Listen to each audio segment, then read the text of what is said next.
Baru.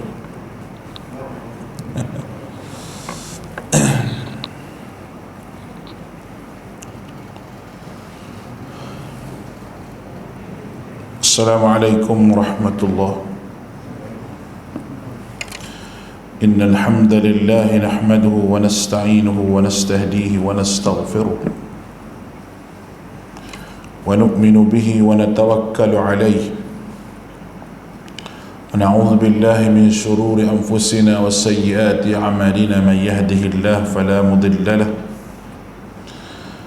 wa man yudlil fala hadiya lahu. Asyhadu an la ilaha illallah wahdahu la syarika lahu wa asyhadu anna Muhammadan abduhu wa rasuluh. Allahumma salli ala Muhammad wa ala alihi wa ashabihi wa man tabi'ahum bi ihsanin ila yaumiddin.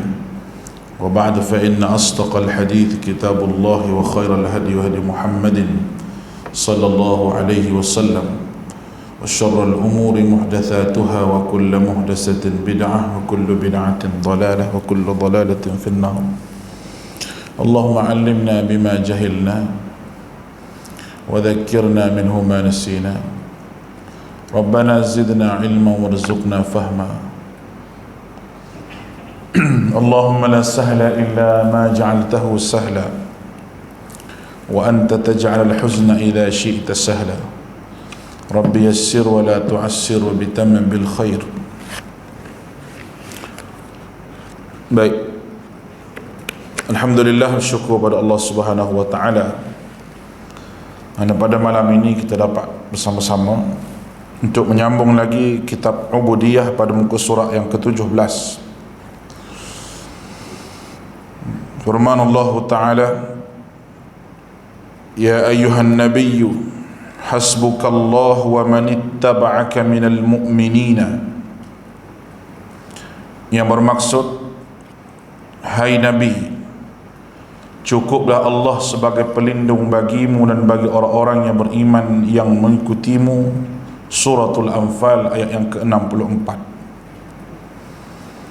Maksudnya, cukuplah Allah sebagai pelindung bagimu dan orang-orang yang mengikutimu daripada kalangan orang-orang mukmin.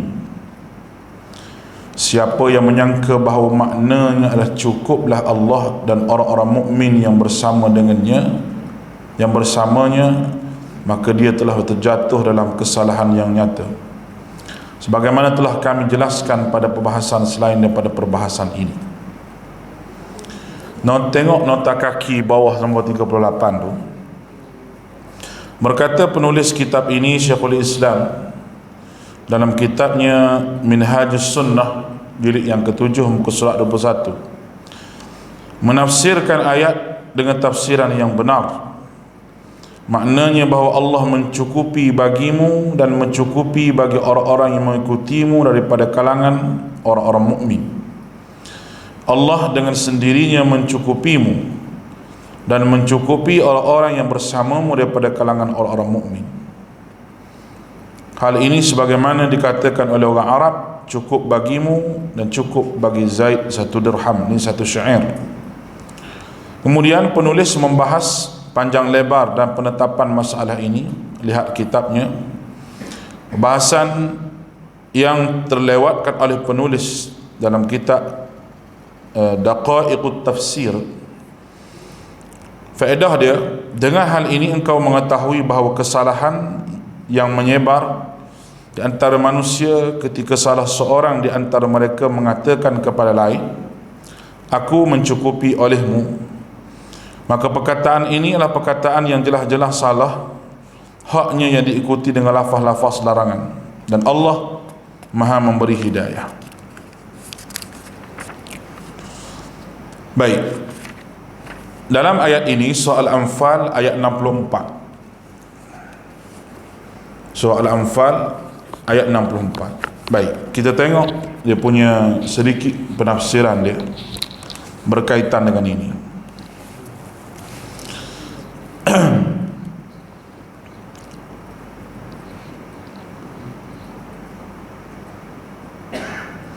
Suratul Anfal adalah salah satu daripada surah perang. surah perang.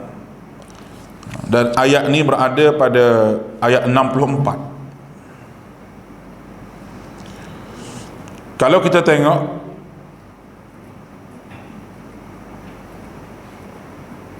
Allah Subhanahu wa taala sebut tadi, ni adalah undang-undang yang Allah Taala tetapkan, dan ayat ini dia khitab ataupun tuju ayat ni adalah untuk Nabi sallallahu alaihi wasallam. Ditujukan untuk Nabi sallallahu alaihi wasallam. Ya ayuhan nabi, wahai nabi, hasbukallah, cukuplah Allah bagimu. Nabi Muhammad diingatkan dalam ayat ini dalam menentang orang kafir, cukup Allah sebagai pembantu. Kerana Allah lah sebaik-baik pembantu dalam masalah apa sekalipun. Nabi disuruh Allah Ta'ala, disuruh oleh Allah supaya ambil dia sebagai pembantu, bukan ambil orang lain. Kalau kita bercakaplah konteks apa yang kita bahaskan ini dalam masalah ubudiyah, perhambaan diri pada Allah, orang yang beriman kepada Allah Subhanahu wa taala, dia ambil Allah Subhanahu wa taala sebagai tempat dia minta bantuan dalam banyak perkara kehidupan dia. Dia tidak mengambil bantuan secara keseluruhan dengan manusia. Walaupun minta bantuan kepada manusia tu boleh, tapi pergantungan hati untuk menyelesaikan masalah itu kepada Allah. Ini masalah akidah. Barulah seorang itu dipanggil sebagai hamba Allah. Hamba-hamba Allah ni maknanya seseorang yang minta bantuan dengan orang lain dalam keadaan hatinya bahawa Allah sebaik-baik pembantu. Makna kalaulah minta bantuan dengan orang lain sekalipun, minta bantuan dengan orang lain sekalipun, tapi kalau Allah Subhanahu wa taala tidak izinkan untuk benda tu dibantu, dia tak jadi. Sebagaimana hadis Nabi. Hadis Nabi SAW yang kita telah pun selalu kita dengar, itu di antaranya hadis Nabi yang berbunyi, wa idza sa'alta fas'alillah, hadis ihfazillah yahfazka tu. Wa idza sa'alta fas'alillah, bila minta tolong dengan Allah Subhanahu wa taala. Bila minta doa dengan Allah. Lepas tu daripada hadis tu, hujung tu, kalau semua orang berkumpul untuk beri manfaat kepada kamu, dia tidak akan dapat memberi manfaat kepada kamu kecuali dengan izin Allah. Dan kalau semua orang dia panggil nak buat jahat kepada kamu, dia tidak akan dapat buat jahat kecuali dengan izin Allah Subhanahu wa taala. Jelaslah. Bermakna kalau minta bantuan dengan orang sekalipun, tapi kalau Allah Ta'ala tak izin itu berlaku, tak akan berlaku. Sebab itu Allah Ta'ala sebut pada Nabi, cukup Allah membantu kamu wahai Muhammad. Dalam bab ini Allah akan bantu. Bab apa? Bab menentang orang yang kufur pada Allah Subhanahu Wa Ta'ala. Dalam ayat yang lain Allah Ta'ala sebut, wala yansurannallahu man yansuruh, mereka yang ditolong oleh Allah, menolong agama Allah, mereka akan ditolong. Itu janji Allah. Bila kita kata itu janji Allah, bermakna akan berlaku. Satu, hasbukallah wa manittaba'aka minal mu'minin, dan bagi orang-orang mukmin yang mengikutimu. Ni pula khitab untuk orang mukmin. Cukuplah Allah sebagai pembantu kepada orang yang mengikut Nabi daripada kalangan orang mukmin. Maknanya kalau orang tafsir hadis ni, cukuplah Allah dan orang mukmin membantu kamu, tu salah. Bukan. Kerana Nabi ni dia bergerak seorang pun Allah Ta'ala akan bantu dia. Nabi ni ada yang dibantu dengan pengikut, dan pengikut ada yang tak ramai. Nabi Muhammad sendiri pun pengikut di Mekah dia tak ramai.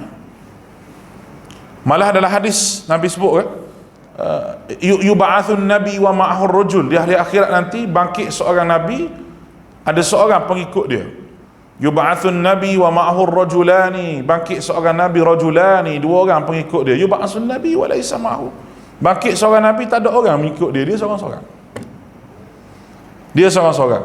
Maka dalam menegakkan dakwah ini adalah amat perlu untuk bergantung diri pada Allah. Dan orang mukmin yang ittaba'aka, yang mengikut kamu wahai Muhammad, dia juga akan dibantu.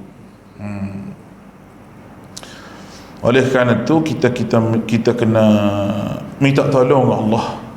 Kena minta tolong dengan Allah dalam kehidupan kita ini. Jadi ayat ni juga Allah Ta'ala dipanggil buat Nabi jadi semangat. Buat Nabi jadi semangat. Semangat sebab apa? Sebab dalam medan perang nak hadapi musuh ni memang perlu kepada semangat. Kalau Allah Ta'ala kata jangan bimbang Muhammad, aku tolong kamu ni. Persoalannya, dalam peperangan Uhud Allah Ta'ala tak tolong ke? Dalam peperangan Uhud Allah Ta'ala tak tolong ke? Kalau kita bercakap begitu, tak ada ujian kepada orang mukmin, Allah Ta'ala belum berperang tu dia boleh buat kalah dah. Belum berperang lagi dia boleh buat kalah dah. Kalau dia nak buat, dia boleh buat, sebab kuasa Allah ni bukan terhad pada benda tertentu. Dia tak terhad, dia boleh buat apa saja yang dia mahukan, yang dia inginkan. Tetapi sebagai ujian kepada orang mukmin bahawa pentingnya mengikut arahan itu. Dalam peperangan Badar, Allah Ta'ala tolong malaikat Allah Ta'ala tolong, sebab itu janji Allah. Perang Uhud pun masa awal kan menang. Perang Uhud awal tu menang Nabi. Yang tak menang sebab apa? Sebab ni tak ikut arahan Nabi SAW. Bila tak ikut arahan ketua jadi kalah. Itu sebab Tuhan tunjuk kekalahan itu kerana tidak mengikut arah Rasulullah SAW. Sekalipun musuh tu banyak, Allah Ta'ala tolong. Maka itu ayat asal dia berkenaan dengan peperangan. Kalau kita mari daripada kitab, kalau kita tengok daripada kitab kita ni, orang mukmin begitulah jiwa ubudiyah yang sebenar. Apabila dia meletakkan Allah Ta'ala cukup segala-galanya untuk dia. Dia minta tolong pun di situlah, dia minta hajat pun di situlah, tak payah kena pergi minta hajat dengan tok wali mani apa, tak payah. Cukup dengan situ sahaja. Hasbukallah, Allah Ta'ala menolong Nabi dan menolong orang bersama dengan Nabi. Muka surat yang ke-18. Allah Ta'ala berfirman, Alaisallahu bikafin abdah, bukankah Allah cukup untuk melindungi hamba-hambanya? Huraian masalahnya adalah sesungguhnya seorang hamba dengannya dimaksudkan untuk memperhambakan diri kepada Allah Subhanahu wa Ta'ala, yang mana Allah telah menjadikannya sebagai hamba, menundukkannya dan mengatur dan mengarahkannya. Berdasarkan keterangan tersebut, maka dapat ditarik kesimpulan bahawa seluruh makhluk adalah hamba Allah Subhanahu wa Ta'ala, mencakupi orang-orang yang berbuat kebajikan ataupun orang-orang yang buat keburukan, seorang mukmin ataupun seorang yang kafir, para penduduk syurga atau penduduk neraka.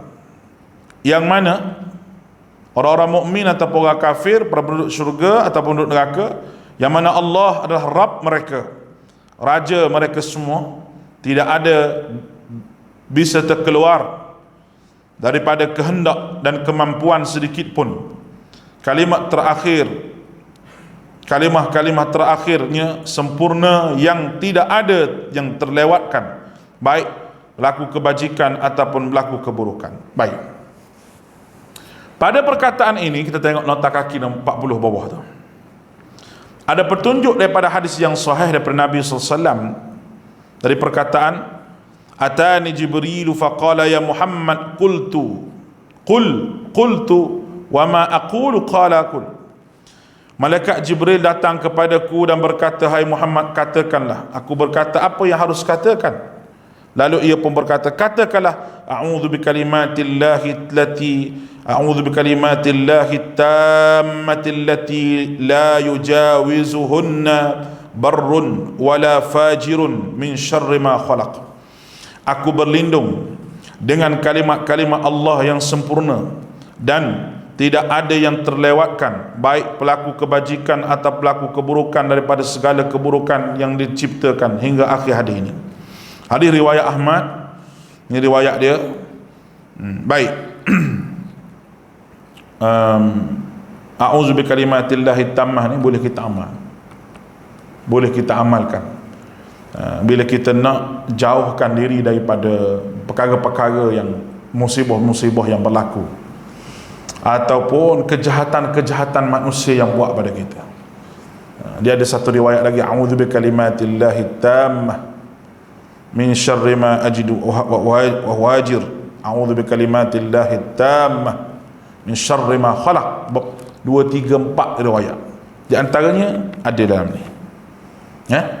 Dan maknanya daripada benda ni kita boleh faham bahawa semua makhluk ni, tak kira siapa, dia hamba Allah. Cuma orang kafir tu dia lari daripada jadi hamba Allah. Sepatutnya dia kena jadi hamba Allah.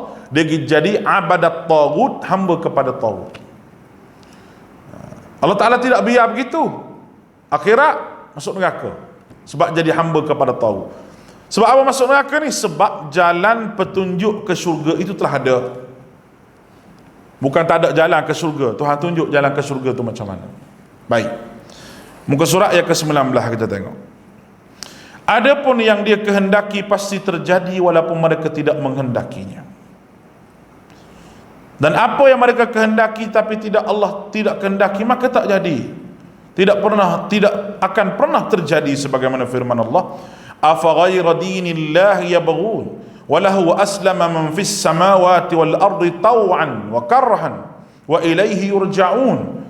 Maka apakah mereka mencari agama yang lain daripada agama Allah, padahal kepadanya lah menyerahkan diri segala apa yang di langit dan yang di bumi, baik dengan suka ataupun terpaksa. Hanya kepada Allah lah mereka dikembalikan.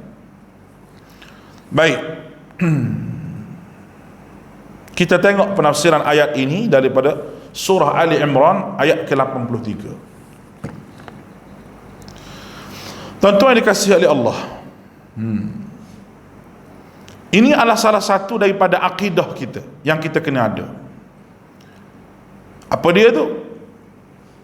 Tu'minu khairihi wa syarrihi min Allah.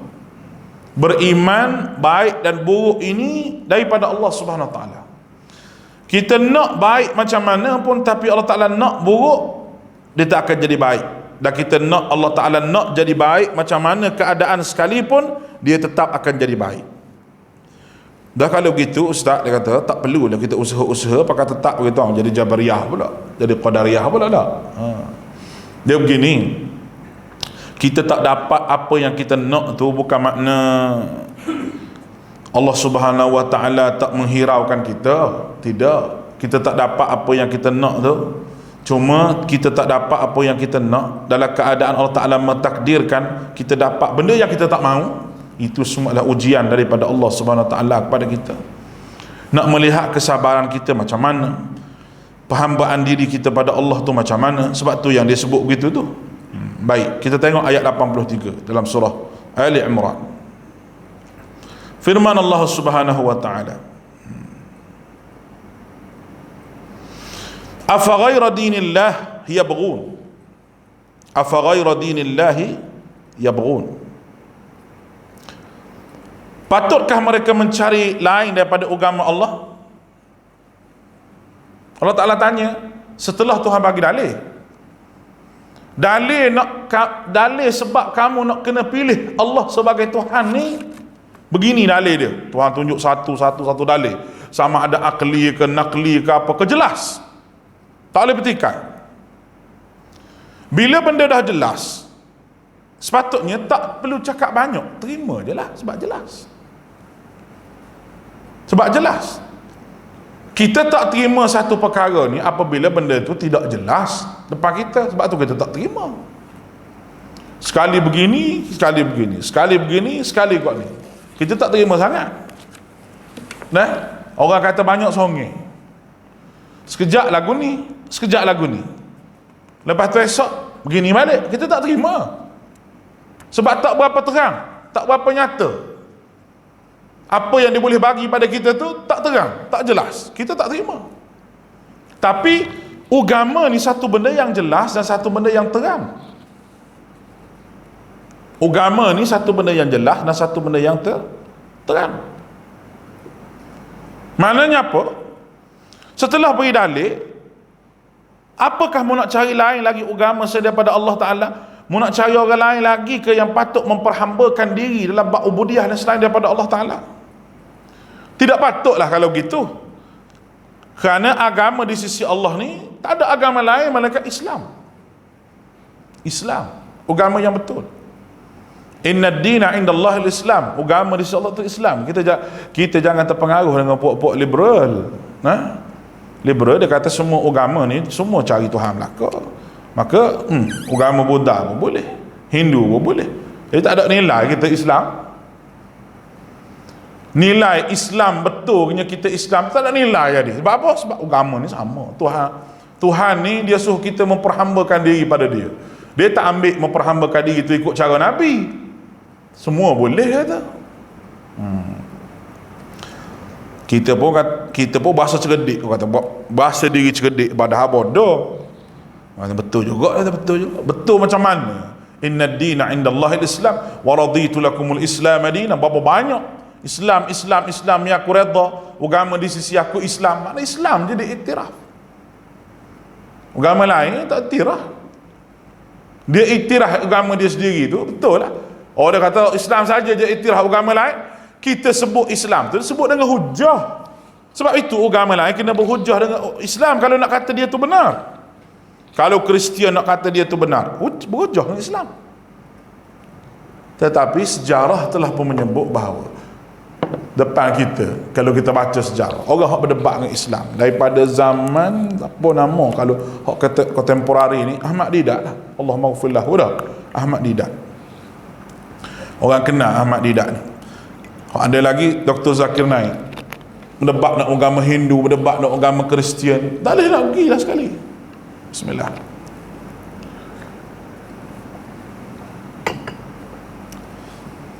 Ni yang kita panggil hebatnya agama Islam, sebab kekuatannya duduk kepada hujah itu.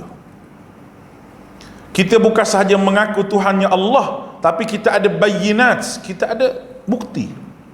Sebagaimana seorang lawyer di mahkamah, dia pergi ke mahkamah, ada bukti yang mengatakan bahawa aku sebut ni betul. Ni bukti, ni saksi, begini dia sebut. Bukti lagi, saksi lagi. Macam mana? Tu hakim dia tengok pada bukti dan saksi. Kemah ke tak kes ni untuk dijatuhkan satu hukuman. Boleh nampak kan ni? Begitu juga agama ni, bukti ada. Saksi kenabian Nabi SAW, mukjizat yang disaksikan sampai kepada hari ini. Quran yang duduk depan kita ni, Nabi-Nabi tu sendiri, walaupun Nabi tu wafat dah, tapi Quran ni mukjizat. Dan perkataan Nabi juga merupakan mukjizat, sebab dia sumber yang satu. Sebab apa kita sebut perkataan Nabi mukjizat? Sampai ke sekarang ni pun orang tak boleh nak takwil perkataan Nabi ni. Tak boleh nak lawan. Kerana Nabi bercakap dalam bahasa yang paling tepat. Kalau bahasa Arab yang paling tepat Nabi bercakap, paling clear. Paling clear Nabi bercakap apa sahaja isu yang Nabi nak sebut depan mata kita. Quran pun begitu. Quran menggunakan bahasa yang paling tepat apabila dia menghuraikan satu-satu perkara. Allah Subhanahu wa ta'ala bukan sahaja hari ni cabar orang yang tolak Islam ini daripada dulu lagi. Fa'tu bi suratin min mislih. Mari surah lain, mai. Wad'u syuhada'akum. Panggil segala yang bijak pandai di kalangan kamu tu, panggil. Mari. Wad'u syuhada'akum. Panggil mari semua. Tengok. In kuntum sadiqin, kalau kamu ni betul. Fa illam taf'alu wa lan taf'alu, Allah Taala sebut fa illam taf'alu, mu tak dapat buat, wa lan taf'alu, dan sememangnya mu tidak akan dapat buat. Oleh kerana itu fattaqun nar, kamu kena takut ke neraka, kata Allah. Yang bahan bakarannya waquduhan nas wal hijarah, manusia dan batu-batu. Iddat sil kafirin, yang aku janjikan untuk orang kafir, kufur kepada Allah Ta'ala. Siri debat diadakan di antara agama Islam dan agama lain. Banyak sama ada buat di gereja ke, buat di masjid ke, tapi dia tak dapat nak buat mari hujah yang nyata. Sebab tu kita kata Islam agama yang betul, yang benar. Bukan kita nak kata bahawa oh tak jaga langsung sensitivity apa dia panggil lah agama lain. Bukan masalah tu. Kalau awak betul, buat mari hujah kata betul. Bila tak boleh awak mari hujah, tiba-tiba awak lawan juga, bermakna awak menolak kebenaran. Dan menolak kebenaran ni Tuhan tak bagi hidayah. Allahu Akbar. Walahu aslama man fis samawati wal ardi taw'an wa karha. Padahal kepadanya lah tunduk taat sekalian makhluk yang di langit yang di bumi, sama dengan sukarela ataupun terpaksa. Mana kalau tak ikut, kamu sendiri rugi, kerana semua makhluk Allah sudah ikut. Manusia tak ikut, mengabdikan diri kepada Allah, rugi. Kenapa? Kerana aslama man fis samawa, padahal kepadanya lah tunduk sekalian langit bumi. Matahari tak bergerak pada tempatnya sendiri kalau tidak disuruh oleh Allah. Bulan tak boleh nak beredar kalau tak disuruh oleh Allah Ta'ala. Bintang tak boleh nak keluar kalau tak disuruh oleh Allah. Hujan tak boleh turun kalau tidak dengan arahan Allah. Matahari tak boleh nak keluar cahaya tidak dengan arahan Allah. Malah semua cakrawala ni tunduk dengan arahan Allah. Tiba-tiba manusia sombong, tak mau ikut arahan Allah Ta'ala. Itu Allah Ta'ala punya ayat. Sebut dia buat mari dalil sini. Wa ilaihi yurja'un, dan kepadanya lah tempat dikembalikan. Dan mereka nak lari ke mana? Kerana akhir mereka akan dikembalikan kepada Allah. Mereka tidak dikembalikan kepada Tuhan yang lain. Tak ada. Sebab tu Allah Ta'ala sebut innal ladzina ya'buduna, orang yang menjadi hamba kepada menelai dia dengan barang-barang yang dia sembah itu. Kalau dia sembah syaitan tu lah jadi kawan dia. Panggil semua di hari akhirat, bersaksi sebab apa orang sembah kamu, sebab apa orang boleh sebut kamu ni macam ni, sebab apa. Baik, itu dia punya dalil dia. Jadi dalam ubudiyah ni kita tak perlu pilih yang lain. Tawa'an wa karha, kalau kita tengok ayat tu, tawa' terpaksa ataupun suka. Mu nak ke tambah mana gitu, kena terima Islam sebab hujah dia cukup lengkap. Dan macam mana dengan ayat la ikraha fid din, tak ada paksaan lah agama. Tengok suasana ayat tu macam mana. Kalau kita nak paksa orang mari peluk umat Islam, tak boleh nak paksa. Kita kena bagi bayinat, kena bagi hujah dan penerangan kepada dia. Oleh kerana tu, orang masuk Islam kerana nak kahwin, dia masuk Islam kerana nak kahwin, masuk Islam kerana nak kahwin, maka dia kahwin lah. Dia kahwin di Islam lah. Tapi hidup dia, kalau dia minum arak lagi dia. Kalau dia apa ni, duduk dengan cara rambut kuning, duduk kuning situ lah. Maknanya cara hidup orang yang derhaka pada Allah dia tak ubah, cuma dia nak masuk tu kerana nak kahwin. Last sekali dia bercerai, mungkin dia balik pada agama asal. Banyak berlaku gitu.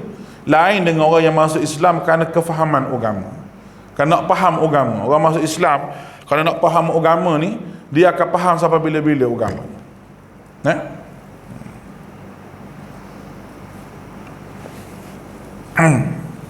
Baik.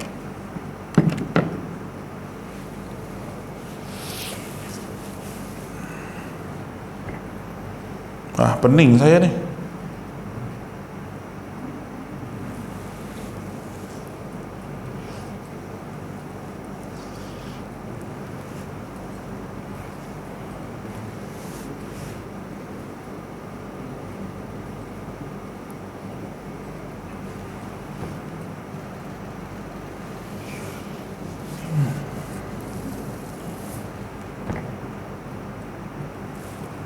Tak nampak apa, gelap.